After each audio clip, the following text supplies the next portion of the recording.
Welcome to the roof of Africa, Mount Kilimanjaro. This is our team who've led us to the top. My name's Luke, this is Matt, and stay tuned for the adventure and the experience that we've had. Yes, this is another video of me walking up a hill talking to a GoPro. And maybe you clicked on it because you too are planning your trip to Kilimanjaro, or you're just curious to see what it's like to climb. It's a day-by-day video, and so feel free to skip ahead to whichever chapter is most relevant to you, or make a hot drink and sit back and see how I got on the Marangu route of Mount Kilimanjaro.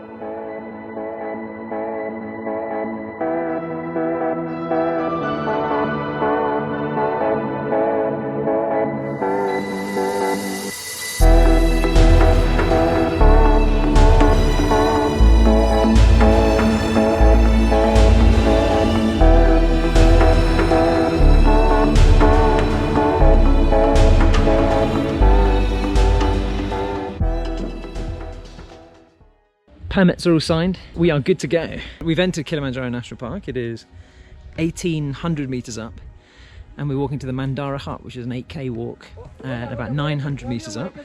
The first part of our hike is through pretty dense rainforest. Apparently there's a few monkeys in these trees, but not seen anything yet. The other thing is there's malaria tablets, or anti-malaria I've been taking. Just make you feel a bit weird, like sort of dizzy, I find, but I don't know. I'm sure it'll subside. Just taking a break from the walking because there's monkeys. I don't know if this camera's picking it up, but this one will. 2,510 meters up. Feeling a lot better now. We stopped for lunch. It stopped raining. Seen some monkeys. Yeah, that's good. We're 200 odd meters to go to the camp that we're going to stop at for the night. We've been walking for about 3 hours, so yeah, not too bad.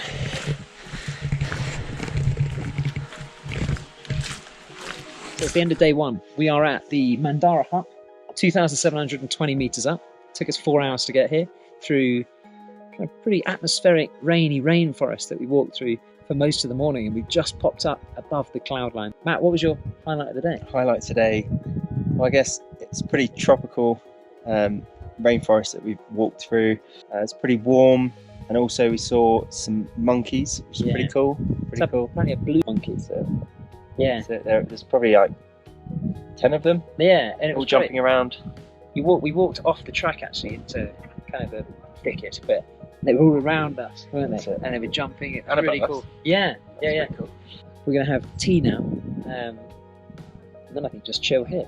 Maybe wander around the camp, see what's to see. We booked this trip through Intrepid, and it cost around £2,300 each. Now for that, you get everything. So accommodation on the mountain, in the huts that are available on the Marangu route. They're pretty basic, but they keep you out of the wind, and it's better than sleeping in a tent. So as part of that, you also get porterage. So we had 4 porters, we had a cook, and we had 2 guides who you can meet now. My name is Sifiwe Makere, but I don't like people to call me Sifiwe because it's difficult, so they put it in short and call me As. So I prefer to go for the last name, MK. MK is our guide for the tour. Yes, I'm one of the female guide in Kilimanjaro. Taking us to the top. Okay, now down to our porter team. We'll start with yourself, good sir. Yeah. My name is Rafael.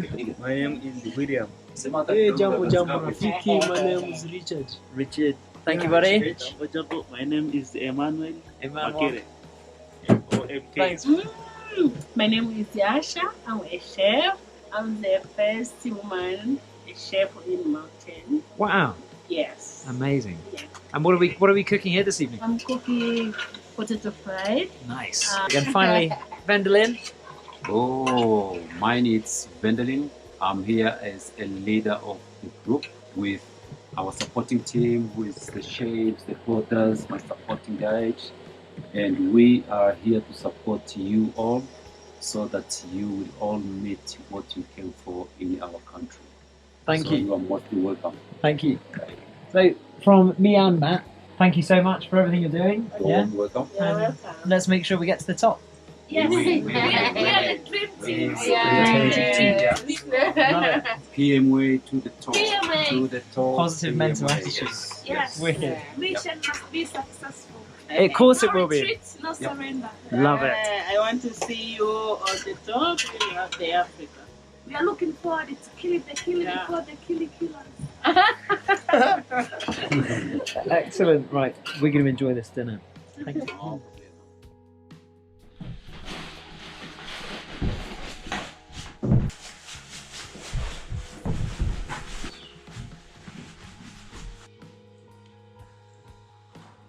It's the start of day 2.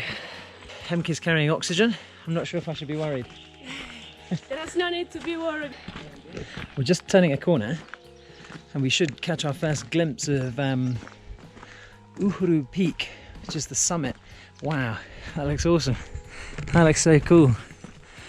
Uhuru is there, Uhuru on the left. yeah, on the middle, Okay, and the Shira used to be on the left side. wow. Yeah.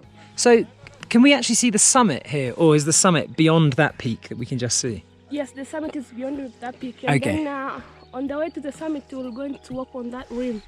Okay, I see. Uhuru, yes. Wow. So that is just through 3,000 meters, which is about halfway up the mountain vertically. Hakuna Matata.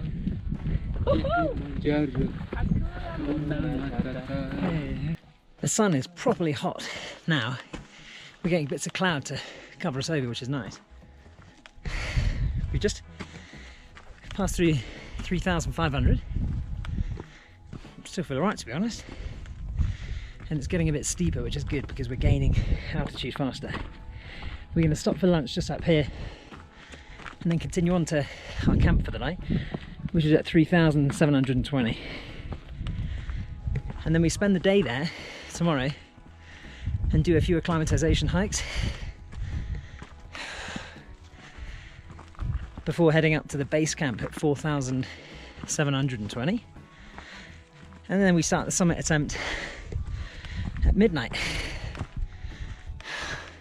I think we might see a bit of rain now. It's looking a bit dark, a bit windy. Oh well, it'll cool me down.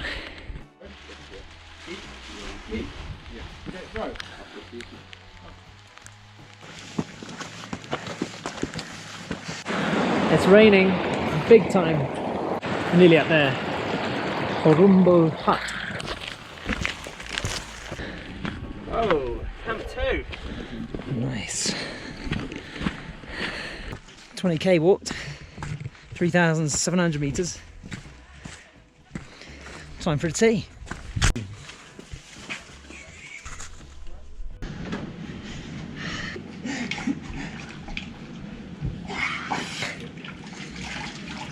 Oh, I might just get in the bath now. I've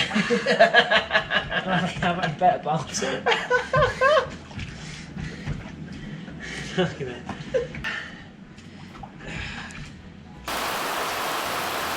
One of my motivations for wanting to climb Mount Kilimanjaro was to understand how my body reacted at higher altitude. The highest I'd been before this was 4,200 metres, and that was at the summit of Mount Toubkal, where I hadn't noticed any impacts of the altitude other than a shortness of breath. And so I'd gone in somewhat hopeful that I was going to be okay in Kilimanjaro. I live at 42 metres above sea level in central London, where the air is rich in oxygen and diesel fumes, and so I wasn't necessarily best prepared for altitude. And it was at the Horombo huts at 3,700 that I was beginning to notice the impact of the altitude.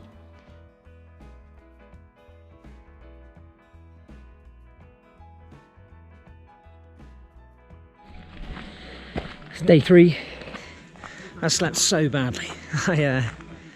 Surprisingly, it was very cold in the night, and I went to bed in a pair of shorts and t-shirts, and the sleeping bag was far too thin, so I was too tired to get up, but in the end was forced to at about 2 a.m. and yeah.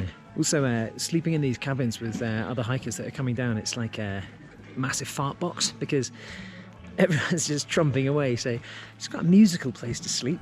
We're above the clouds now, you can see, just about. And We're heading up this path today for an acclimatization hike. We're going to walk up to about 4,500 today and then come back down to the same height here in an attempt to feel less deathly. I joke, I did wake up with a headache and took a tablet, ibuprofen. Haven't yet touched the Diamox. I say 4185, and I think up there is the finish.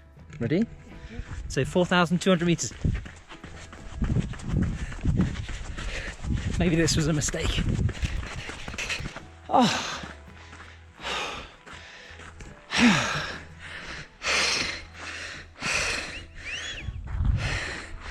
4,200. That's fucking hard. Oh my god, I'm gonna die. Having just been an asshole and run up that hill to 4,200 meters, the guides have let us go a little bit further to acclimatise a bit more. How are you feeling, mate? Yeah, I mean, good. You just have to focus on the breathing. Make sure you get enough oxygen in. I mean, we're pretty high, 13,750 feet. Yeah.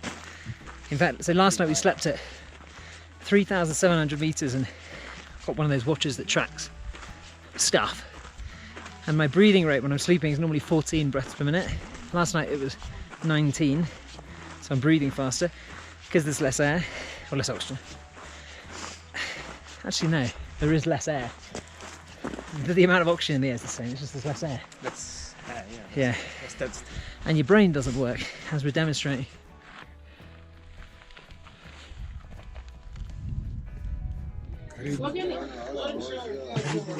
Hey! Hey, Hey, hey! how are you? I'm very good. You are welcome. We are here. Yes.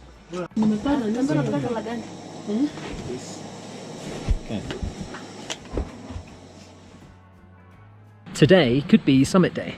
The plan is to walk from here to base camp, and from there we're going to assess the weather and work out whether or not we should keep walking after a bite to eat and resorting our packs to the summit at 5895, or we're going to rest at base camp and wake up at midnight and then start the hike through the night so that we see sunrise at the top. So the question is sunrise or sunset.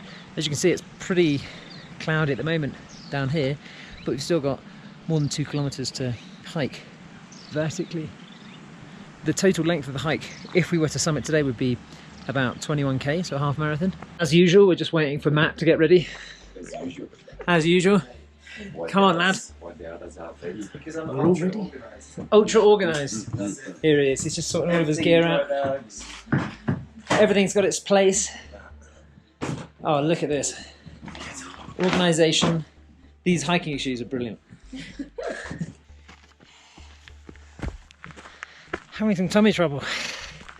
I think it's the expansion of the air in me, which is annoying. But it's completely silent up here. Apart from me. It's looking like we are going to summit today, just because it's less disruptive to our sleeping pattern. So we should get to base camp at midday-ish, have a bit of food, and then crack on to the summit. It's a long day, but it means we'll get back to base camp, I don't know, sort of 6, 7, and then we can eat and try to get a good night's sleep. I've got this thing, I'm carrying poles, and I'm quite sort of, part of me is quite keen to try to get to the top without them, which is completely ridiculous, because it doesn't matter if I use them or not, but I don't know, it's this daft challenge I've set to myself. And the other thing is we're supposed to be walking pole pole, slowly. I keep blitzing it and going ahead. Must learn to slow down. Rain jackets are out. Zero visibility. Hopefully it clears up by the time we get to the top. It'll be pretty naff if we get there and it looks like this. Coming into base camp. See the snow? 4,680. 20 metres to go. Doesn't look all that inviting. We still don't know what the plan is, whether or not to head up the mountain today and get it over and done with, or to chill here for a bit. I think I'd like to get it over and done with. We're here way earlier than we should be. 3 hours earlier, so we got a lot of time to make the decision. In the swing of it now, you know. It's amazing the exertion. 150 beats per minute to walk up a hill. We've arrived at base camp. It's about 6 o'clock. We've been fed, watered, and then the plan is for us to summit in the evening. The weather hadn't really cleared up for the summit earlier. I mean, it hasn't now, but you know, we took a bit of a gamble. Yeah, it's pretty quiet here. Yeah.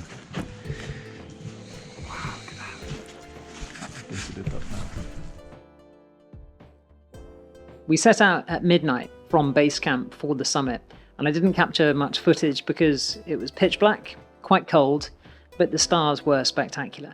We were the first group to leave, and so we led the string of head torches up the scree path to the crater rim.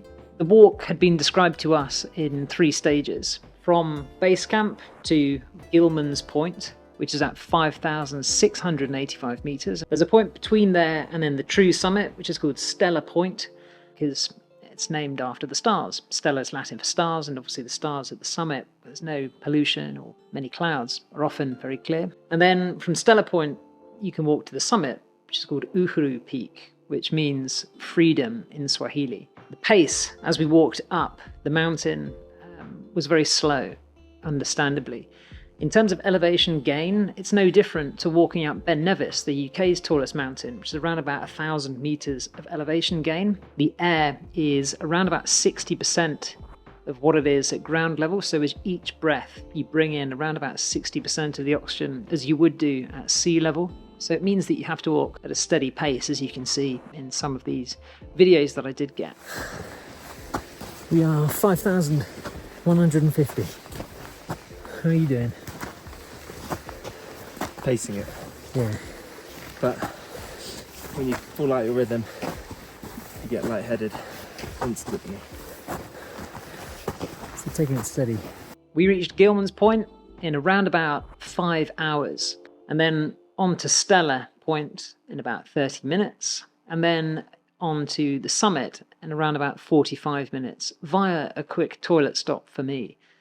At around about 5,500 meters, I'd had to relent and get the walking poles out because the combination of the lack of sleep, the lack of solid stools, the anti-malaria medication, and the altitude, I think, has just combined in me to create a level of disorientation, let's say. And because of that, I was feeling a little unstable, so I got the poles out and sort of used them to balance myself and keep walking up the mountain. At the Gilman's Point, my bowels had again decided to really play up, and so as we passed Stellar Point and walked towards the summit, I found a snowdrift and went behind it and dug a hole and used a toilet at the top of Africa, which isn't something I'm proud of, but it is something that was so necessary for me to be able to get to the summit and actually relax and enjoy it. It's Gilman's Point, man.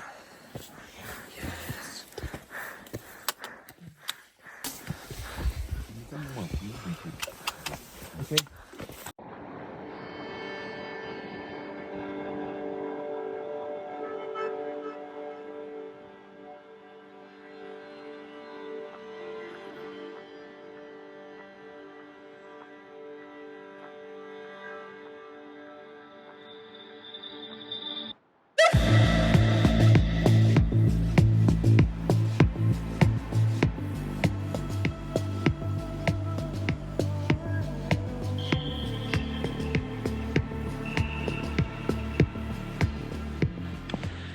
So we've done it. We're coming down. It's super sunny. It's a beautiful day. It's really cold, but it's excellent for visibility. Yeah, I'm really glad that I've done that.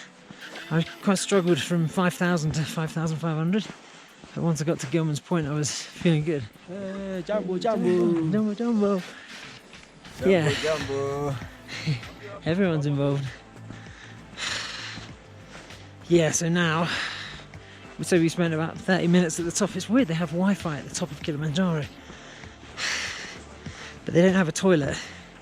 But I made use of both facilities, let's say. So I think that's beaten Terry's record from Mount Toubkal, if you've seen that video. It's amazing up here.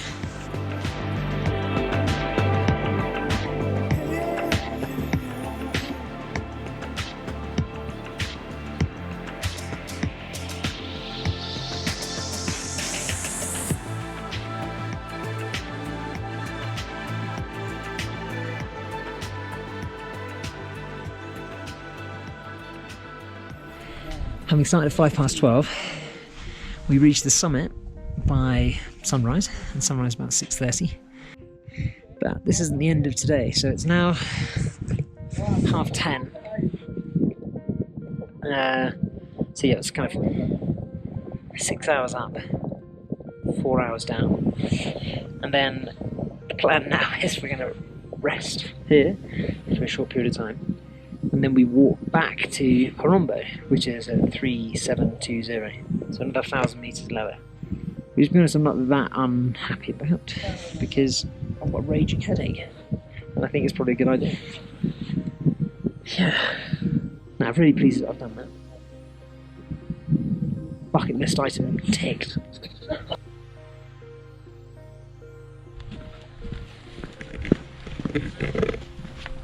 I don't know about you, mate, but I'm so glad to be down.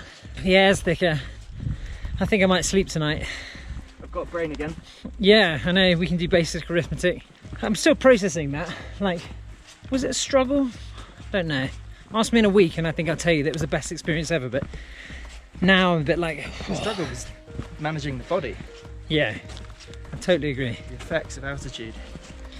It makes me really, really appreciate the length some people must go to do some of the bigger, far bigger mountains, you know. Anyway, today's a sunny day. 8k in for a 20k walk. So I'm going to get invited back to clean the mountain. Yes, yes. Why is that? You're going to get an invitation card to clean the mountain in April, because he's the bad boy. Really? Yes, he shit up on top of Africa, like seriously. Huh? So he's supposed to come and clean in April. So my boy, get prepared on that. Okay, fine, I'll come back in April. Rain in the rainforest. Proper rain.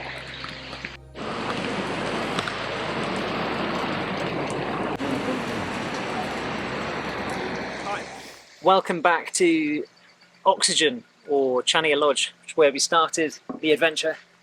So, how did you find it, mate? I found it pretty challenging altitude-wise. So Agree. operating at altitude, there's quite a lot of effects on the body, obviously. And I'd say if anyone was to do this, put a load of research into how the body operates and the signs of altitude sickness, things like that at altitude. I think it's important. So I don't think either of us suffered from altitude sickness. And I'm saying that the day after. I think the more I read about it, I think the more I recognise some of the symptoms I had. I think that, you know, once we'd gone past 3,000 metres, as you start, or at least I started to notice that, you know, parts of your body swell up, so your fingers sort of feel tighter, your face swells up, just as the atmospheric pressure reduces. We were always told to drink quite a lot, and, you know, reading about why that is, it's because as you breathe out, you're breathing out more water because the vapor pressure of water is lower the higher you go. So we were trying to drink about 3 litres of water a day, but it still wasn't counteracting these outrageous headaches that I was getting. And in fact, the more I'm saying this, the more I'm possibly talking myself into the fact that I was altitude sick. But I think it's quite important to prioritise the nutrition and the hydration. Yeah. And I think that for me, I did struggle keeping on top of that. So yeah. So I suppose now we've done it. Is it something that you would consider doing again? yeah, absolutely. I'd consider doing a similar challenge. Yeah.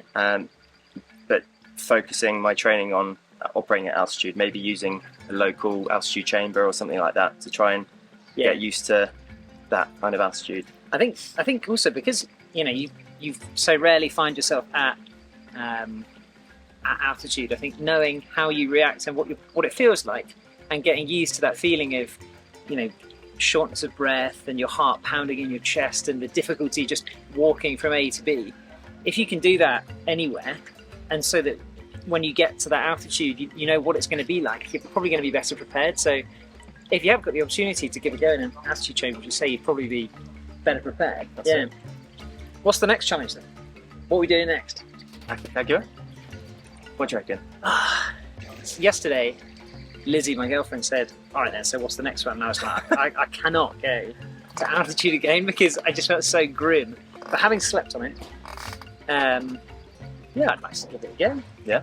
I think so, yeah. Maybe not this year, but in the next few years, I want to give another one a go, just because it is fascinating how the body reacts when it goes to somewhere it shouldn't survive. Mm.